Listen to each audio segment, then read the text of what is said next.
MD ड्रग्सबाबत सध्या पालघर जिल्ह्यात चर्चेत आला असून मोठ्या प्रमाणात कारवाई होऊन सुद्धा एमडी ड्रग्स बनवण्यापासून ते विक्री करण्यापर्यंत या अंमली तस्करांची मजल सध्या वाढताना दिसते। पालघरमध्ये पुन्हा एकदा तब्बल 25 लाख रुपये किमतीचे एमडी ड्रग्स जप्त करण्यात कासा पोलिसांना यश आलंय। पालघर पोलीस अधीक्षक बाळासाहेब पाटील यांच्या मार्गदर्शनाखाली कासा पोलिसांची ही कारवाई करण्यात आली आहे। पालघर जिल्ह्यात एमडी ड्रग्स विरोधात आठवडाभरात ही पालघर पोलिसांकडून दुसऱ्यांदा मोठी कारवाई। या कारवाईत मुंबईच्या बांद्रा येथील राजबबन शेहल याला कासा पोलिसांकडून अटक करण्यात आली। हा आरोपी एमडी ड्रग्स विकण्यासाठी पालघरमध्ये आला असल्याची गोपनीय माहिती मिळाल्यानंतर पालघर पोलिसांची मोठी कारवाई।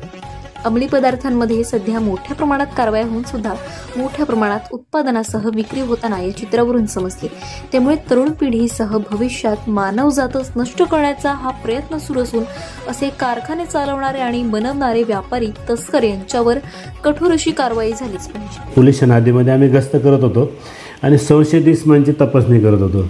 त्या दरम्यान आम्हाला चारोटी ब्रिज जवळ ढालुगडे जाणाऱ्या रोडवर एक इसम संशयितपणे हातामध्ये बॅग असलेला दिसला आणि त्याकडे थोडंसं संशय वाटल्यामुळे त्यास थांबवलं आणि त्याकडे चौकशी केली तर त्याने सांगितलं की त्याच्या बॅगेमध्ये नार्कोटिक ड्रग्स एमडी हा पदार्थ आहे।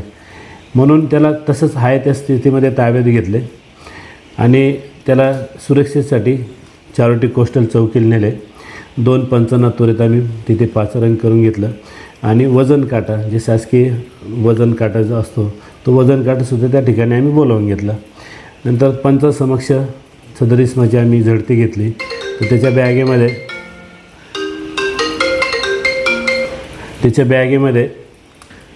125 ग्रॅम एमडी हा नार्कोटिक पदार्थ आम्हाला मिळालेला आहे। तो आम्ही पंचसमक्ष पंचनामा करून ताब्यात घेतलेला आहे आणि पुढील आमची कारवाई सुरू आहे। सर, एकंदरीत किती आरोपी आहेत आणि किती लाखाचा माल असावा असं वाटतं आणि तो माल नेमका घेऊन पुढे चालला होता? आत्तापर्यंत केलेल्या तपासामध्ये आरोपी हा एकच आहे आणि तो गुजरातवरून मुंबईकडे जात होता। मध्ये तो चारोटी ब्रिजजवळ उतरला आणि पुढं तो मुंबईला बांद्रा येथे जाणार होता एवढी माहिती मिळत आहे। सर, आणखी साधारणपणे 125 ग्रॅम एमडी आपण जप्त केली आहे। त्याची किंमत 25 लाखाच्या दरम्यान आहे। आता तो कुठून घेऊन आला होता आणि कुठे कोणाकडे विक्री करणार होता याबाबत आम्ही तपास करत आहोत।